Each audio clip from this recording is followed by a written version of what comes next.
In the summer of 2005, Israel fulfilled its strategic decision to unilaterally remove its civilians and military from the Gaza Strip, bringing an end to almost 40 years of Israeli presence there. The decision entailed tremendous financial costs, ruptured the spiritual fabric of Israeli society, and incurred significant security risks.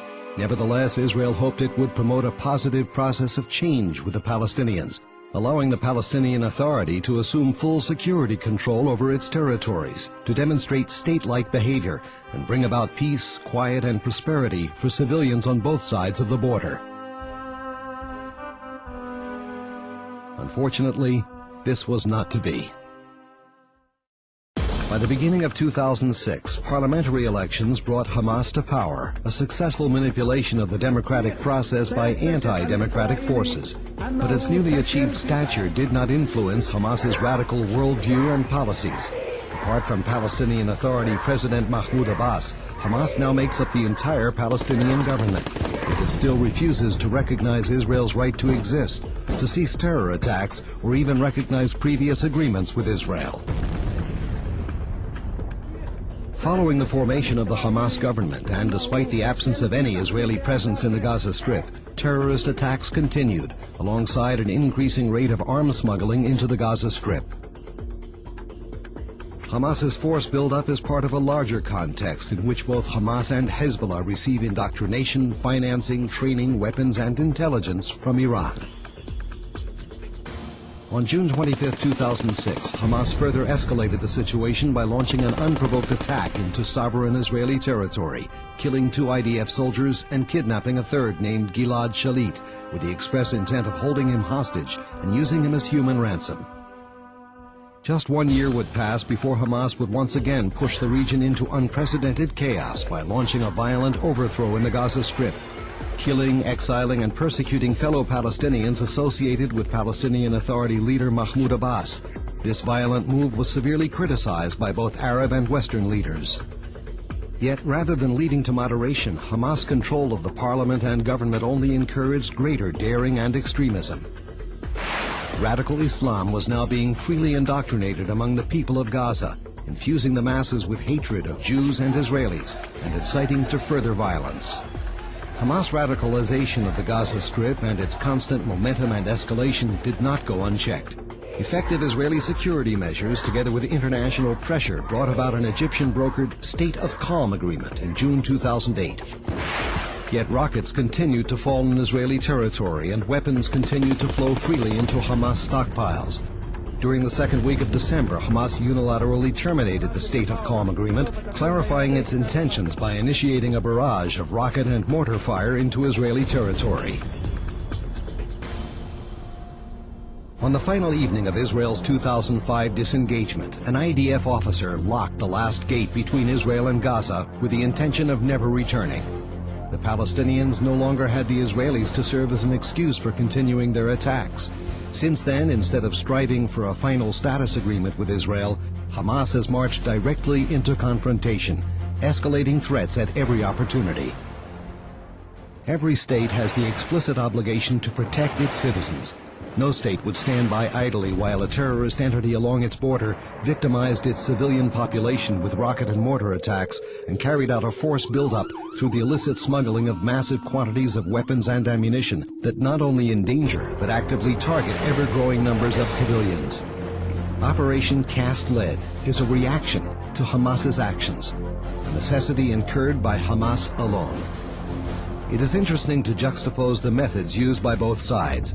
While the IDF makes every effort to avoid injuring non-combatants, Hamas intentionally targets civilians. The IDF develops doctrines and uses sophisticated weaponry for precision attacks to limit collateral damage to a minimum.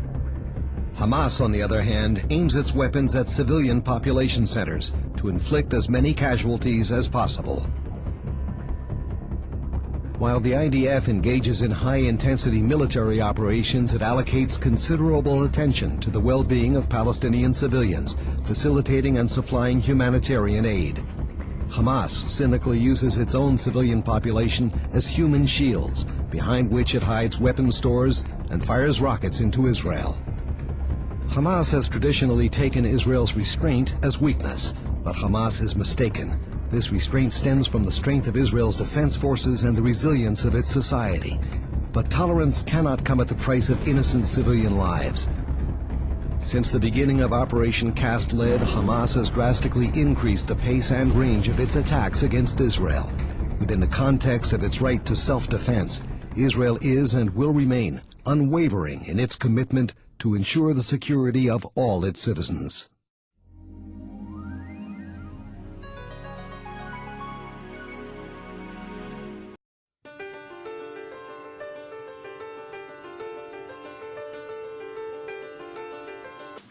Israel wants peace.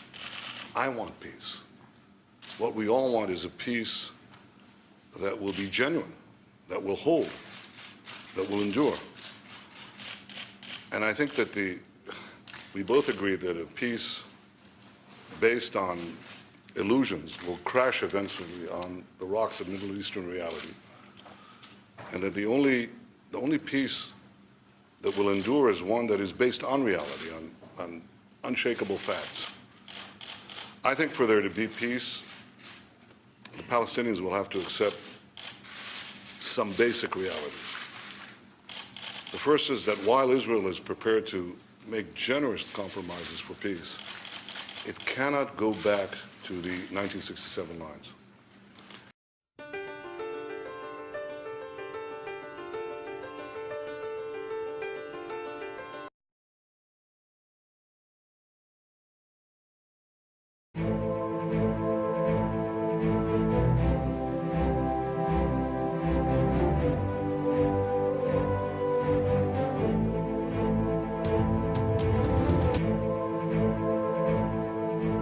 Every state has the right of self-defense and to secure borders to protect itself from hostile invasions and terror. Israel is a small state surrounded by Arab countries 650 times its size, some of which are large bases of global terror. Only 44 miles separate between the Jordan Valley and the Mediterranean Sea. After the Six-Day War in 1967, when Israel was attacked by 4 armies on 3 fronts, United Nations Security Council Resolution 242 stated that Israel was entitled to new defensible borders to replace the previous fragile lines from which it was attacked. What are Israel's defensible borders? What are its essential security needs? The Jordan Rift Valley, Israel's eastern frontier, forms a natural barrier between Israel and the countries of Jordan, Iraq, and Iran. The Jordan Valley rises from an area that is 1,200 feet below sea level to a hilly ridge of up to 3,000 feet, creating a steep 4,200-foot virtual wall opposite any force attacking from the east. The growing threat of global jihad activity near Israel's borders requires it to prevent infiltrations of terrorists and weapons. When Israel left the Philadelphia corridor in Gaza, it became a highway for the infiltration of terrorists and the flow of hundreds of tons of ammunition and weaponry from all over the Arab world, aimed at Israeli civilians. The Jordan Valley is the equivalent of Gaza's Philadelphia corridor in the West Bank. To defend itself, Israel must retain control over the Jordan Valley.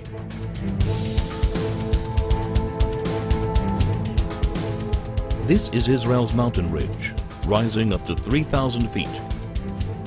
It dominates Israel's major coastal cities, where more than 70% of its population, 80% of its industry, and all of its airfields and seaports are located. Missiles launched from the Judean hills pose an immediate threat to Jerusalem, Israel's capital.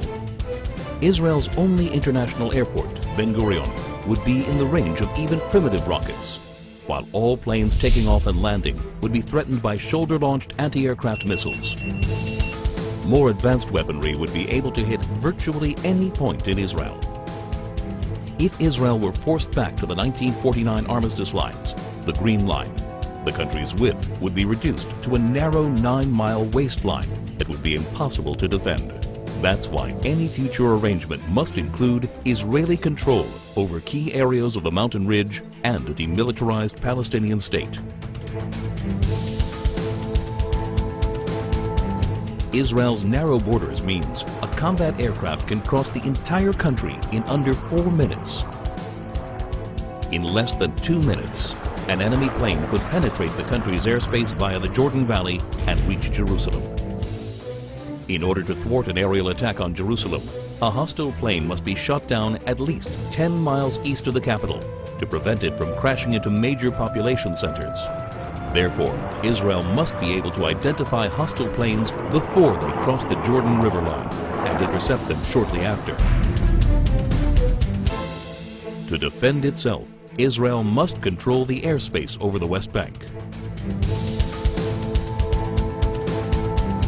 Israel's transportation arteries, and in particular the Trans-Israel Highway, enable travel and connection between Israel's regions. They also assure the mobility of the Israel Defense Forces in case of attack. Protection of these vital arteries is essential in order to ensure that 1. Civilians aren't victims of terrorist gunfire. 2. Regions of the country cannot easily be cut off. 3. The mobility of Israel's defense forces is not hindered in the case of invasion. To defend itself, Israel must control its main arteries of transportation.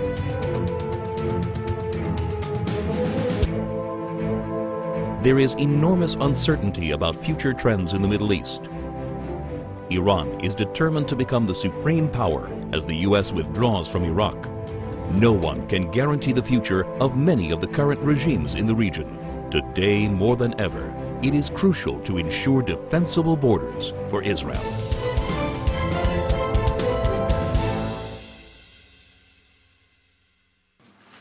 The second is echoes something the President just said, and that is that Israel cannot negotiate with a Palestinian government that is backed by Hamas. Hamas, as the President said, is a terrorist organization committed to Israel's destruction.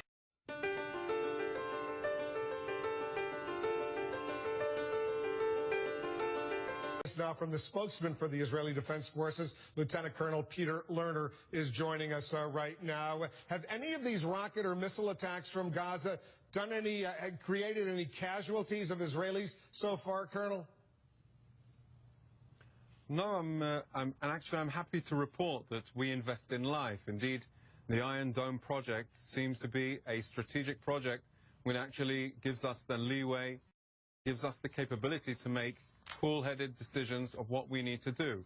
And indeed, if what has been reported and what you've just reported about approximately 150 rockets being launched at Israel in the last 24 hours, that's only a small fraction of what Gaza and what Hamas terrorist organizations have. They have about 10,000 rockets, all poised and prepared to attack us. And this is what really concerns us. We have to operate, we have to, our mission is to deal with this rocket threat and to strike strongly against Hamas and this terrorist organization. It's a reality we cannot bear. We actually tried to send a clear message last week. We can calm things down.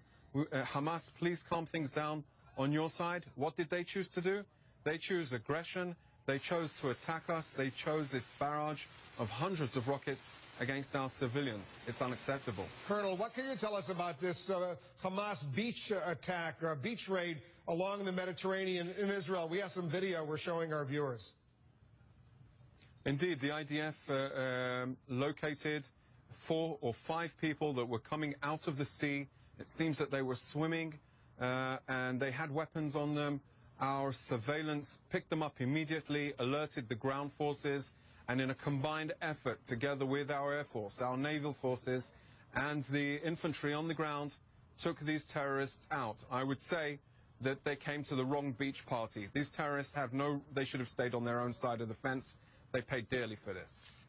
The Israeli cabinet, as you know, has mobilized 40,000 reservists, civilians who have been called into active duty. Does that mean you are bracing for a ground invasion of Gaza? Actually, the cabinet has approved the military to recruit up to 40,000. We have not recruited yet, only about 1,000 or so. The way things are going, we have to be prepared. Hope is not a method. We have to be prepared and be able to mobilize as quick as possible in order to address the threats that are developing on the field. Today, we attacked some 18 tunnels that Hamas are preparing in order to infiltrate into Israel. These tunnels have proven in the past to reach within the reaching point of our civilian communities. So we've posted our forces on the border with Gaza, and they serve as a physical buffer between Hamas terrorists and our civilian communities. If we need to mobilize, we will. We don't want to. We clearly said it last week that we have no interest in any confrontation or escalation with Gaza, but unfortunately Hamas made this bad decision. So if Hamas stops firing rockets and missiles into Israel, you'll step back? No, I think that we're beyond that point now. Hamas are going to pay for the attacks that they're carrying out. We refuse to be held hostage by this terrorist organization that thinks that they can launch rockets at Jerusalem, just here in Jerusalem, that can paralyze our cities. It's just unacceptable. We won't permit that to happen. We will deplete their rocket capabilities. We will continue to do so. Their leadership will be pursued. Their organization will be paralyzed. That is what we're out to do. But Colonel, as you say, they have 10,000 rockets, and what I've been told is they have several hundred, not only rockets, but some missiles that can reach Tel Aviv and beyond. And a lot of those rockets and missiles are in heavily populated areas. How do you deal with that? You can't just go bomb those areas and wind up killing a lot of young kids, women, elderly. You're not going to do that. No. We are a professional military force. We take our business extremely seriously.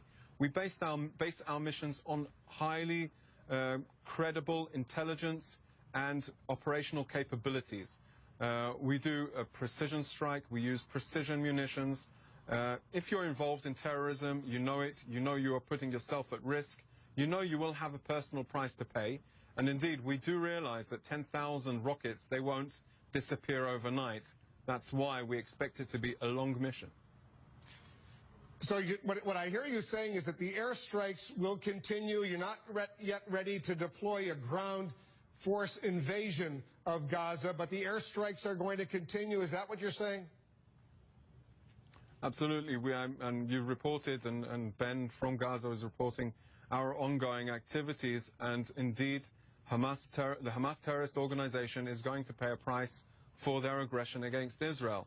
The reality where they feel that they can use the Gaza Strip as a staging ground and operate with immunity, they're living in a dreamland. It just can't happen. It's not what we expect. It's not what the civilians of the State of Israel expect from their military force. And we are up to the job. It's our obligation. We are determined to be successful in our mission. Lieutenant Colonel Peter Lerner, the spokesman for the Israel Defense Forces, thanks very much for joining us.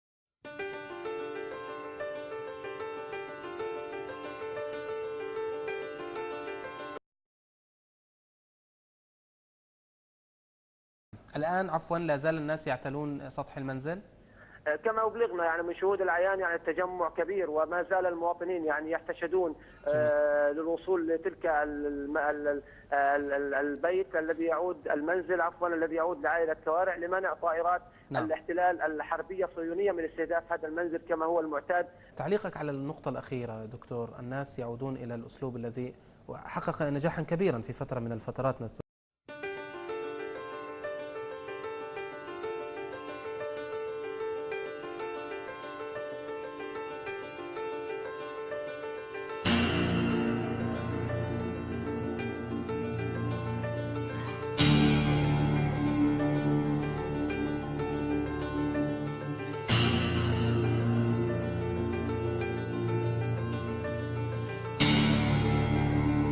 تذكر فترة الشهيد نزار ريان رحمه الله. يعني هذا يدلل على طبيعة شعبنا الأصيل، شعبنا المجاهد الذي يحمي حقوقه ويحمي مساكنه بدمائه وصدور العارية. أعتقد أنه أن يتعرض الناس وأن يواجهوا الطيران العسكري الإسرائيلي بصدور عارية ليحموا بيوتهم، أعتقد أنه هذه سياسة أثبتت نجاعتها في مواجهة الاحتلال من ناحية، وأيضا هي تعكس طبيعة هذا الشعب البطل، هذا الشعب الجريء. ونحن في الحركة ندعو شعبنا إلى اعتماد هذه السياسة لحماية البيوت الفلسطينية.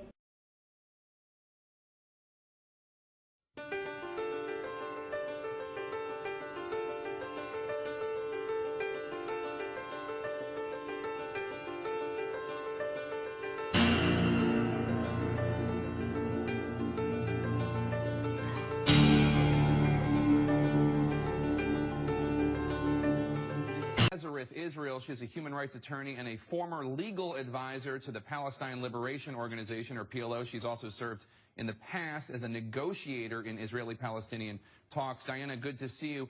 Let's just start with the simple question. Why is Hamas launching rockets into Israeli population centers, and are any other Palestinians trying to stop them from doing so? Well, Jake, I think it's important to lay out the sequence of events. There's been a collective punishment that's been imposed on the West Bank ever since the 3 Israelis had gone missing. And since that time, the Israelis have been placing a blockade and siege on the Gaza Strip, and then later bombing the Gaza Strip. So this is not coming out of a situation of nothing. Now, in order to stop it, there have been attempts by the president to broker a ceasefire. He's called the United States, indicating that he wants a ceasefire to be taken into effect.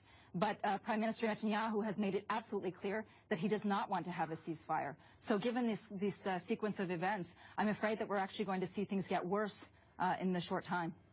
Okay. I'm glad you got out your talking points there. Let's get back to my question. Why is Hamas launching missiles into population centers of Israel, and are any other Palestinians trying to stop them from doing so? As I've indicated, Jake, there have been attempts to try to stop all of this, but the fact of the matter is that the Israelis have indicated that they are not interested in brokering a ceasefire or seeing any ceasefire take shape whatsoever. So this isn't just a question of people coming together and stopping them, because the Israelis have indicated very clearly that they don't want this to stop. Israel says Hamas has launched rockets every month for the past 10 years, that since Israel pulled out of Gaza in 2005, 8,000 rockets have been fired from Gaza into Israel. Well, Jake, that's actually factually incorrect. There have been ceasefires that have been brokered in the past, and each ceasefire that has been broken by Israel. It hasn't been broken by Hamas. In terms of the numbers, while they sound devastating, in terms of the effect, it's actually not. We're talking about very primitive rockets as compared to the F-16s and F-18s that the Israelis are using against the Palestinians. This is not an equal war. This is a one-side atrocity. And this is why I think it's very important for us to be putting civilians in the center of this and trying to make sure that civilians are protected. The only way I think that this is going to happen is if we have an international protection force that is brought in to ensure that civilians are not being targeted and not being hurt. Well, let's talk about protecting civilians, because obviously some Palestinian civilians, some innocent children and the like, have been killed in this assault. Israeli government officials say they're trying desperately to avoid civilian casualties, and there are reports of the spokesman of Hamas. We actually have the video of him going on Palestinian television, urging people to serve as human shields, staying in their homes, even if the IDF is warning people in those homes, because they're Hamas officials' homes, that they're going to be destroyed. They're telling them to stay there. Do you at all find that reprehensible, using women and children to be human shields to protect these homes? Jake, I haven't seen that video, but if that were the case, that would be reprehensible. I think that the bigger picture is that this isn't the case. What we have seen is, over the course of the past couple of days, more than 80 Palestinians killed. The population of the Gaza Strip, 43% of it is under the age of 14, and we've seen that half of the people who've been killed are women and children. The idea that Palestinians use children as human shields is racist and reprehensible, and the idea that the Israelis are somehow spewing this and we're to believe it is also racist. Diana, it's not racist that we have video of the Hamas spokesman on television telling people to stay in their homes. It's an effective way to make sure to fight off the Israelis. That's not racist, that's just a fact. Jake, I haven't seen the tape, first and foremost. And secondly, as I've indicated, that if this were the case, then that would be reprehensible. I somehow do not believe, though, that people are going to listen to somebody who says, stay inside while your house is being bombed. People don't want to die, Jake. And the fact that the Israelis continue to drop bombs on them doesn't make them want to die anymore. It's simply a fact that what the Israelis are doing is they're dropping bombs of a magnitude that we've never seen before on a captive civilian child population. Well, it's horrific, but I can't believe that you tell me people don't want to die. There is a culture of martyrdom that we hear about all the time. One of the big differences between the horrific incident of Mohammed Qadir being killed and the 3 Israelis being killed is that whoever killed the 3 Israelis, it's possible that they will have streets named after them, and they'll get money from Hamas or from outside groups for killing the Israelis, whereas the Israeli government condemned the murder of Mohammed Qadir. Jake, I think that you're actually mistaking things. If you look inside Israel, there are more than 42 cities that have names of streets named after people who themselves have killed and very openly killed Palestinians and are proud for killing Palestinians. There isn't a culture of martyrdom, Jake. This is a situation in which Palestinians are being killed by the Israelis. Palestinians live and they want to live. They want to be able to live just like every other human being around the world. And this constant refrain of a culture of martyrdom is very offensive. Palestinians just want to live their lives as normal human beings. And the fact that this military occupation has gone on for such a long time is what is creating a situation in which Palestinians are dying, not because they want to die, but because Israel's killing them. Diana Boutou, thank you so much. Thank you.